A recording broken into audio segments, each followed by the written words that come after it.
Do do do. Do do do. Hello! The lenses in these glasses were cracking really bad. Not that I'd mistreated them, but I had a pair of spare lenses, went to a totally different frame. They forgot to make them transitions, so interestingly enough, those lenses fit these frames very, very closely. So I needed a new pair of glasses, so I had to restring the rimless on these rimless frames last night, which is a hideous task. If I hadn't put together glasses for like 15 years, there's no way I would have been able to do it, but I got crazy skills, so I did it. These are great. By the way, never get scratch coating on lenses. I knew that, and I never would have got them on those. I didn't know they put them on those. They were split, and, that's completely irrelevant to this topic. I'm so glad I was able to do that. It saved me from having to spend money on getting a new pair of glasses. So, new lenses and an old frame. Brilliant. I can't believe they fit. I've been asked by a lot of people to actually make this, and I have the article below, and it will be linked and pinned for you to download. It's only 7 paragraphs. I've said endlessly that if you can't explain something simply, then you don't understand it at all. People want to know how the black mirror device actually works, and this had been used in China. Even the Rapa Nui used it on their moai, those big statues on Easter Island. I don't know if you know this or not, of course, silicon dioxide. And glass is a capacitor. You can actually look up a video called MIT, the dissectable capacitor. Now there's common mirrors, of course, for looking at yourself, as everybody's familiar with, or objects. And then, of course, there's magic mirrors for looking at the other side, either for aid or for information or to contact. Quite dangerous, actually, however. It's utterly foreign to think that there's 2 types of mirrors, that is, for the common earthling to think that, but it's both rational and logical. One is for peering back at yourself, i.e. the objective world of phenomena, and the other one is for peering through. I'm going to explain that here in a minute, and the logic and the rationality of how these mirrors work is very, very simple. And that's why it's only 7 paragraphs. I mean, I could have written more and waxed poetically unnecessarily, but, it should take you less than 20 minutes to read it. And I got quite a few nice, pretty pictures to look at, so it'll help you understand it.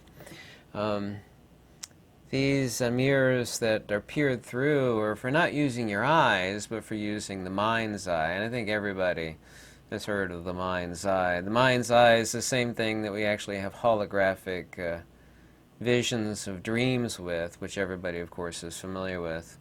The Greeks called this vision the cosmos novitos, so it would be the universe underneath the subjective universe. You could say it's the spirit cosmos or the spirit universe. Of course, obsidian is an igneous rock. It's produced from felsic lava. It really cools quickly. Obsidian, of course, is rich in a lot of the lighter elements, such as silicon, oxygen, aluminum, sodium. But it mainly just consists of silicon dioxide, 85% plus weight by volume. This is the physics of obsidian. The material is a dielectric. All glass is a dielectric and used as a capacitor. Some people actually talk about charging these mirrors. By the way, the use of these takes with it quite a few hazards. It technically is a scrying device. Getting to the important portion of the hows and the whys of these black mirror devices found in ancient Aztec temples is that their use is ancient. It goes much further back than the countless ones found in the Inca temples. They're scrying devices, the same thing found in Egypt, the false doors, and crystal orbs like this.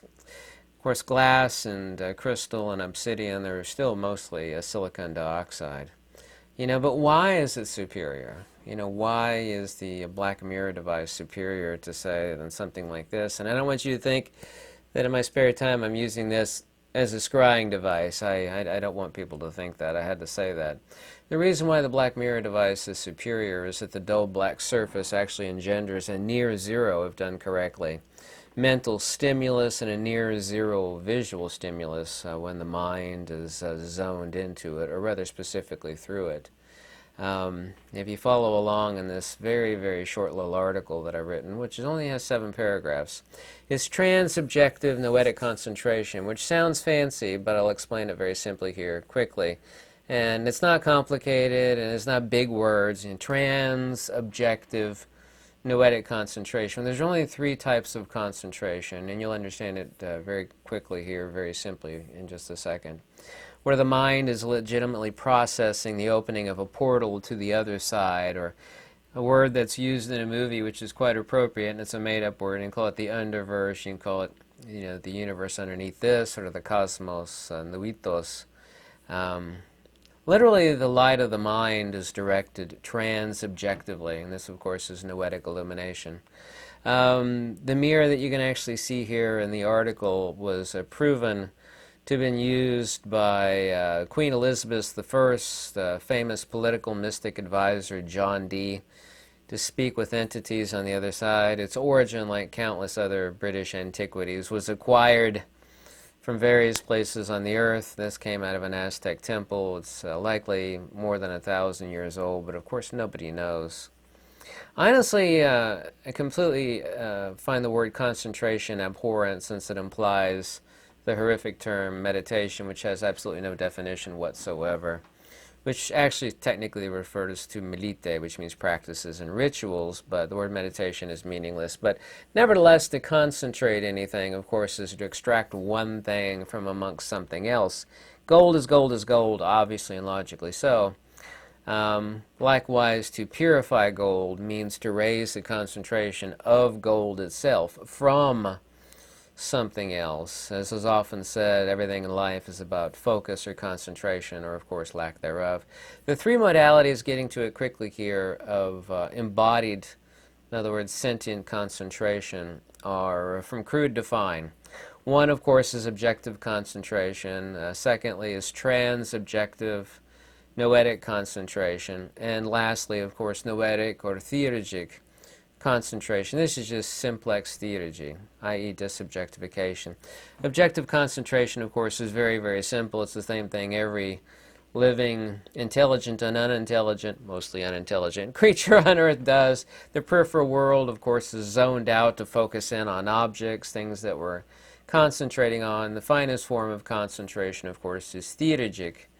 This is, of course, disobjectification. It goes by a lot of different names: neti neti, via negativa, apophatism. Of course, it's the basis of liberation itself, and extracting the signal or nous from the psychophysical body.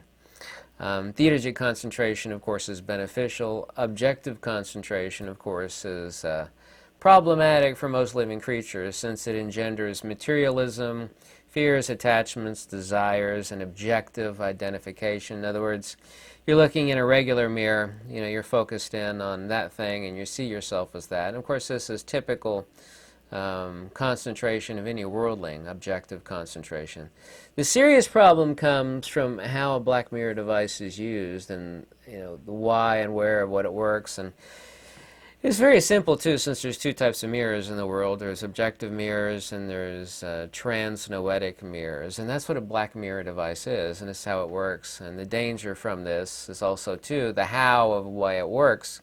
Trans-objective noetic concentration, and I have a little diagram here where you can actually see what that is, and it will actually light up in your mind very quickly as to what it actually is. This trans-objective concentration or focus. This form of noetic focus is trans-objective. You're not actually seeing a reflection really of yourself in the black mirror device, and you're not focused on the black mirror device itself. When you focus on it, since it's a flat black, it's not technically mirror fine polished, the genuine ones that were found. Not like the ones you get on Amazon, and I looked at those. Those are not obsidian, by the way. That's just tinted glass, as it turns out. I knew they'd sell them on Amazon, but they're not real, and they're shiny. And that's not how the real ones are. The real ones are flat black. So you're not seeing a reflection of yourself. You use it as a focusing portal. And this form of noetic trans-objectification, meaning the mind's eye. You're not looking at the mirror or reflecting upon your image, obviously, since it's flat, dull, black. You're actually focusing through it, just like a magnifying glass, yeah? If we were to take the analogy of the mind being a a source of light, and you're actually causing concentration, not upon, since it's clear and it's focused on this magnifying glass, you're creating concentration upon something beyond the magnifying glass, in the case of like burning it underneath sunlight, for example. Kind of a crude analogy, but it gives you an idea of what's happening in the black mirror device. You're actually drawing focus beyond this world, using the focus of the mind and the light of the mind, or what they call the mind's eye, to conjure, to manifest, whether that be for contact, for information, or whatnot. This is reaching out or to, or technically through to the other side, either for information or contact, like I said. No different than sphere scrying. It's the same issue with Ouija board use, which is, I've told million people million times, don't even think about doing that. The problems associated with that are vast. You should not do that. I'm not advocating for that at all. People wanted me to explain how the Obsidian black mirror device works. Black mirror gazing, which you're not gazing at all. Rather, the nous or spirit or chitta is focusing in through to the other side. Not literally to the other side of the black mirror device, which is still, the empirical demonstrable universe. You got to stop thinking objectively. We're not talking about an object mirror here. The mirror in your bathroom is an object mirror. You're not gazing through it, you're gazing back at, how your hair or makeup's arranged or whatever the case may be. That's an objective mirror. The black mirror device in simplex is a subject mirror. It is a trans-noetic, specifically it's trans-objective since you're focusing through it. So this is not a complex or word salad thing. You have objective concentration, subjective concentration, which is ascension, and you have this trans-objective concentration, which is what the black mirror device is meant to be. It's literally a magnifying glass for the mind. Well, it's not shiny, so you're not seeing reflection. You're not actually looking at the black mirror device. I don't get how it works. That's because you are thinking objectively. You're thinking about your eyes and objects and what the focus is objectively. We are talking about a mirror designed for focusing the subject, the nous, the spirit, the sanctum, the chitta. Simple? Modern human beings, and if you're still confused, you're brain locked, and I know why you're brain locked, because and it's hyper-rational. There's objective mirrors, and then there are when I look in the bathroom mirror, I'm looking at the subject that is me. That's a subjective mirror too. No. That's still an object. An object of materiality, form, and phenomena. We're talking about a subjective mirror of seeing, of contacting. This reaching out, this is not at all gazing. Doing this is akin to having, unfortunately, the hazards associated thereof, akin to having chit-chats with, a horde of evil people, down on the part of the prison where, their time is numbered. In other words, people whose fate has already been sealed. I'm trying to use different words to describe this. You could either come away cleanly by having chit-chats with those people, or, you could be taken apart, which is a high likelihood. It's just kind of a crude analogy talking to those people. Many records exist of these black mirrors being hung and framed in temples. In Aztec times, the Aztec god Tezcatlipoca. Yeah, Tezcatlipoca, excuse me. His name literally means smoking mirror. He's depicted wearing a bunch of these mirrors so he could see human thoughts and human minds. It's kind of like Santa. He immediately knows who's been naughty and who's been nice. These spiritual mirrors, if you will, and call them subjective mirrors, but when I say subjective mirrors, you immediately think of psychophysical subject, like, well, this subject, and that's still an object. That thing you think is a subject, which is you and a subject, is still an object. He could see human thoughts and minds. So literally the black mirror, the obsidian black mirror that this Aztec god is wearing many of, is for seeing that which eyes cannot see, i.e. the mind or the spirit realm. Logically, we're talking once again about mirrors for objects versus mirrors for subjects. The nous, the spiritus sanctum, entities. Light of mind is always directed trans-objectively. Now, materialists, of course, direct their mind on objects. We get fears, attachments, desires towards objects. This is the case, but the black mirror device, you should ask yourself, how do you think John Dee was using it in assisting Queen Elizabeth I? That's been proven recently. John Dee was using it to communicate as an aid, assistant to. This unfocus, which is not a visual focus, is how spirits are seen, for example. One of the key attributes of mediumship is that unlike regular human beings, meaning like 99% of us, we are conditioned as we grow older to look from one object to another, one object to, that's all we do. We don't see the interim, the space between spaces, or the anti-space, which is, anti-space is a ground, of course. There's an old saying that says, when you look deeply into the void, it will notice and it will look deeply back into you, and that's not really something that you want. So there is a hazard associated with even thinking of doing this. So I've said that several times in this video, and I say that because it's important. People are very eager to try new things, and they don't see the hazards associated with that. The mind's eye, or the nous, the spirit, the chitta, take your word, pick, it doesn't make any difference, can use anything as a lens to focus itself. The black obsidian mirror just happens to be a near-perfect object with which to lens the spirit or mind to the other side. Not literally the other side of the black obsidian mirror, but the other side of materiality. What's the other side of materiality? What's the other side of space? Well, the other side of space is a ground, counter space, non-Cartesian, genuine reality, the ether, take your pick, Akashic records, there's a lot of names that it goes by. In such contact, if you're skilled, it's for extracting information. It's literally, of course, a ground for the mind. A ground, of course, is just a fancy word for counter space or substrate energy of the universe, from which, of course, the mind comes from, as like to like. Yeah. The mirrors that are used by the eyes, that's in your bathroom, that's one type of mirror. Well, the ancients knew about another type of mirror. Same reason their god, what's his name? What is it? Tezcatlipoca. Tezcatlipoca. I'm probably mispronouncing that. Tezcatlipoca wore all these mirrors on his body. Not that he was an actual genuine entity, but they depicted him as wearing, and his name means smoking mirror.